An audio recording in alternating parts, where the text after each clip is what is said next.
Hi, everybody. Welcome to our first episode of 2025. I cannot even believe I'm saying that. It actually feels so weird to be saying 2025, but guess what? We made it, okay? We are here in 2025. We are here. And, I just want to say a welcome. I am excited to be back on the mic, okay? I am back on the mic. I'm back in studio. But most importantly, I can't wait to hear from each and every one of you. I hope you guys have a very happy and prosperous new year. But you know what? I'm not even going to drag out this intro. First and foremost, okay, I know. This is not my typical video that I react to, but there are some similarities in this video with the Senzime trial. I don't want to use the word similarities. How can I put it better? There's some Mgulukudu tendencies, okay? There's some Mgulukudu tendencies that I want us to talk about. So what am I even talking about? In case you're wondering, first of all, go ahead. You already know the drill. 2025, we are going towards 100,000 subscribers. So to get there, you're going to help me, please, by hitting that like button, hitting that subscribe button, and most definitely hitting the share button. In today's video is absolutely heart-wrenching to watch. I watched the full 2 hours plus episode in one sitting on Madam Speaker's podcast. So I want to say, wow, perseverance. That was a heartbreaking interview. I would say devastating. But I don't want to talk too much about the full interview. I'm just going to speak about a portion of it, which is like 1 hour, 30 minutes into the story. If you want to watch the full interview, I'm going to link it in my comment section down below, or you can search it up. It is right there on Madam Speaker's podcast. Listen, this is what you have to know. Now, I'll give you a quick summary. Let me give you a quick summary so that once we get down to the Mgulukudu portion of my review, that at least you know the background story. So, Madam Speaker interviewed Madam Speaker. Shout out to my colleague here on these YouTube streets. I loved having this Christmas break. This Christmas break was good. Like I've told you guys, I got a chance to go around and visit other podcasts, well, virtually, okay? And I got to watch Madam Speaker. I haven't caught up with her content in a while. So first of all, congratulations to her on hitting 100,000 subscribers. And there again, I go digressing. And you know what? I said, in 2025, I'm going to do better. I'm going to do better. But right away off the bat, I'm digressing. So let me focus on what I want to do. Let me give you the summary, okay? Madam Speaker was conducting a podcast interview with Cylia Zengele. Madam Speaker created a hashtag, which is I did not unalive him, okay? I can't say the actual words, which was in reaction to, remember, Uspusiso Lawrence. December was busy, guys. December was just absolutely crazy. Remember the story of Uspusiso Lawrence? I didn't cover it because it was too graphic for me. There was no way I could cover that. But if you don't know the Uspusiso story, he unalived his girlfriend, and then, he unalived himself, and that was the end of that. But it created such, I would say, triggers, and people came out with their stories. He didn't have to do that to her. And one of the people that came out with their story was Cylia Zengele. I actually did see her video on Twitter. So, and at the time, you're just listening to whatever 10-minute video of whatever she's outlining her story, and you're not getting the full picture of what's going on. So then she comes on to Madam Speaker's podcast, and then she gives the full breakdown. And let me tell you, it is jaw-dropping from start to finish. But the portion I want to react to, Cylia's story, is a heartbreaking story about what happened to her daughter, what her husband did to their daughter, and their daughter was 3 years old at the time that this incident was first reported. Like I said, the full interview is available on Madam Speaker's channel, and I think on TikTok, if I understood correctly. And then, a long story short, at the age of 8, this man started to do it more frequently. And then by 11 years old, that's when it was confirmed that it's actually happening. So she's on the podcast talking about everything from 3 years old all the way up to 11 years old. And then now there's a police case open, as you know. That's what I'm going to react about, to talk about how the police handled this incident per her account. So everything at this point is alleged, okay? So it is alleged according to Cylia Zengele's story or version of events.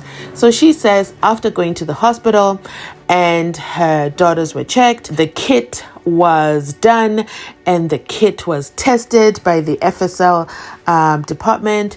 Then the FSL people gave the results and the results were sent to the detective. She mentions the investigating officer, okay? Keywords here, investigating officer. Does that sound familiar? The investigating officer, and this all occurred in 2012, okay? When the police, when she finally went to the police, or when the police were involved. This was in 2012. And Mr. Policeman, okay, she mentions his name. I'm going to skip that because, again, this is all alleged and hasn't been proven in court. So Mr. Policeman, who she says was a warrant officer at the time, conveniently, he is a captain now, a warrant officer at the time. The case was opened, or at least she thought it was, only to find out 4 years later that it was never opened. It was kept as an inquiry, and it was inquiry number 8 of 07 of 2012. So, and the reason why this particular warrant officer, male warrant officer, did not convert it to a docket is because he felt that Cylia was using him. I can't even believe that this is what a South African police officer is saying, allegedly, that she was using him so that she could divorce the husband, and then he goes to jail for these alleged crimes, and then she will get the house and the cars, and the husband goes to rot in jail. And this man, okay, was not going to be a part of it, so therefore he kept the file or the complaint as an inquiry. So over the 4 years, so between 2012 to 2016, she just wasn't sitting and waiting. She was going up and down, trying to open up the case, trying to get things going. But a lot of things happened because of that lapse in time. So first of all, remember, she took her child to the hospital and the kit was done. And when the kit is done, it has to be tested. And those tests were done, thankfully. Or at least that's what we think. But guess what? Now, in her account of what happened, she's now saying that finally, okay, after she's placed all these complaints, she's placed the complaints, with the top provincial officers. And then finally she gets a brigadier, okay? She gets a brigadier who conducts a meeting, and this warrant officer, who is now a captain, is brought into a hearing. Where he explains and he repeats himself. No, I didn't open the docket because, there was no way I was going to open a docket. This woman was trying to divorce her husband, and I was not going to be aiding and abetting a criminal, a wife just trying to avenge her husband. I wasn't going to be part of it. Never mind that it's part of his job to investigate, but we all know how the Mgulukudus operate, okay? They don't do any operations. They just do their inferences and they say yes or no. You know what? For me, this feels like it's a domestic matter. Even though this is a police station and they're supposed to handle these kind of situations, he said, nope, I'm not opening the docket. I'm shelving it. So he shelved it. Okay. Then after he shelved it, because this woman was quite relentless in her pursuit of justice for her daughter, finally there was a hearing that was done. And then now the inquiry was taken away from the Mgulukudu warrant officer, who therefore was now handed over to the next officer. Sadly for her, that officer happens to be the friend of the original guy who didn't open the docket. So things seem to drag along the way and a lot of weird things happen. So first step number 1 is finally the docket is open. Yay! Okay, so the docket is open. Now that there is a docket, now they proceed further with getting the DNA swab from her husband. They proceed to get the DNA swab from her husband and they send it to the FSL, the forensic science testing lab, okay? So that they test finally his DNA, the swab that the new officer took off you know what? There's many characters in the story and I can't use names. I should have started this well by giving the husband a name, giving these officers names, fictitious names. But now we're here. Okay, we're stuck here. Okay, let's say, you know what? Let's do it well. The original officer who did not open up the docket is Officer A, but now the docket has finally been opened by Officer B, and Cylia's husband, we're going to give him the name Late Night Mgulukudu, okay? So they do the DNA swabs of Mr. Late Night Mgulukudu. Officer B takes the swabs of Late Night Mgulukudu and sends those swabs to the lab. The lab says there is no DNA on this swab. Okay, there's no DNA. That DNA was intended to be compared with the kit that had come from the hospital from 2012. Let me know, type a 1 in the comment section if you're still following the story, okay? I know it's confusing, but stay with me. The lab says there is no DNA. Now, the question that Cylia has is, how do police fail to take DNA? They're supposed to be doing this, and they've been doing this for years upon years upon years, but somehow, in this particular case, they're struggling to get this DNA, and the swab not that the swab doesn't have enough DNA, no, it has no DNA. So you know what? The lab says, you know what? We're going to do it ourselves, okay? We don't understand how there's no DNA on this swab. We're coming down there to Mr. Late Night Mgulukudu, and we're going to do the swab test ourselves. They conduct the swab test, okay? Pay attention. They take the swab and they compare it with the original lab results from 2012. And they find, based on that comparison that they did, coincidentally, I don't know, that there is no male specimen on the samples from 2012. Now, the question I have for you, was there a switcheroo that was done back in 2012? Or the hospital, first of all, remember, the hospital confirms that the act occurred, which is why there's a kit. The hospital confirms it. The kit says there is no male specimen. Did the two doctors, because there's two doctors, okay? Two separate doctors, that confirm that there was that activity. That's why, but the kit says there is no male sample. So guess what? Mr. Late Night Mgulukudu, there's no way a warrant of arrest can be issued for him because now the DNA is not DNAing. Does this sound familiar or not? This is absolutely devastating, like listening to this and how a Late Night Mgulukudu gets to walk away scot-free. Allegedly, you know, if he's the perpetrator. And remember, I'm reacting to the story that Cylia is telling. So everything is alleged at this point. That he gets to walk away for what he did from the time the child was 3 years old until she was round about 11 years old. That's a long time. And the hospital confirmed that it was not just 1 or 2 or 3 times. No, it was consistent, continuous, very often, habitual. Might as well have been the wife at this point. Heartbreaking. And I'm bringing this up and I'm reacting to this because I also want to share awareness to the story, because so that other kids or other children don't have to experience this under the guise of, but it's the biological father, okay? But the signs and symptoms might have been ignored, might have been overlooked, especially by the first doctor. I think the first doctor was the one who dropped the ball. Yeah, he dropped the ball.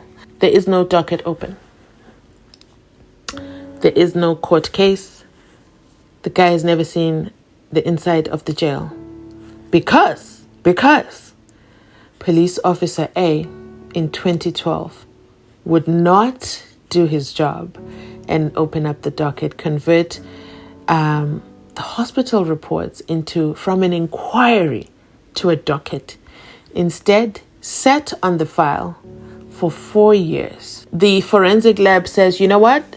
Even though the records it's saying no male, okay, the comparison reports are saying no male detected, you know what? Let's just go back to the original. Give us the original samples, okay? Police station.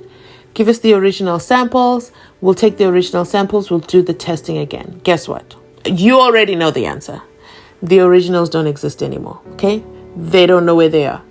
They've been destroyed. Does that sound familiar? They've been destroyed because they only keep them for a certain number of years, and after that, they are destroyed. That is alarming as well. How is evidence just destroyed and disappears for such an offense? For such an offense. If we take a look at the age, and someone can just be like, you know what, it's time for us, you know what, this has been here for too long. It's time for us to end this and dismiss this case. Absolutely devastating. Absolutely devastating. It's heartbreaking. But you know what? I am going to end this here. Let me know your thoughts in the comment section down below. I'm going to link the original video in the comment section. It's a long video. I'm warning you in advance, okay? I'm warning you in advance. But in terms of awareness, I definitely encourage you guys to listen to the video. Let me know your thoughts. Is this another case of Mgulukudus in the police station, or the DNA is DNAing? So there's three things here. The police officer A refused to open the docket, okay, in 2012. The DNA swab that was finally done by Officer B had zero DNA, like zero DNA on it. The third thing, the original samples just disappeared off the face of the earth. They do not exist. They do not exist. And then it brings me to wonder, are victims supposed to also keep their own samples? Is it safer for victims to keep their own samples? But then that becomes re-triggering, because if the samples can get lost at the police station, who is supposed to keep the samples well? And then fourthly, the report says no male samples, but the child was examined at the hospital and the hospital confirmed. Do you see that there's some kind of Mgulukudu behavior going on? But let me end my reaction here. I definitely want to hear from you. That is it from me today. Thanks so much for watching. You already know, if you've made it this far in the video, you absolutely have my heart in 2025. Thanks so much for watching. Remember to like, comment, and subscribe. Please remember, okay, please make sure that as well, if you've watched all the ads, I highly, highly appreciate you as well. And if you're watching this video from outside the club, it's 2025. It's a good time for you to hit that subscription button, okay?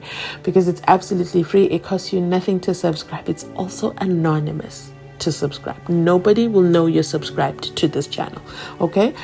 But it will add to the numbers and it will bring me so much joy. Thanks so much for watching. I'll definitely catch you on my next upload.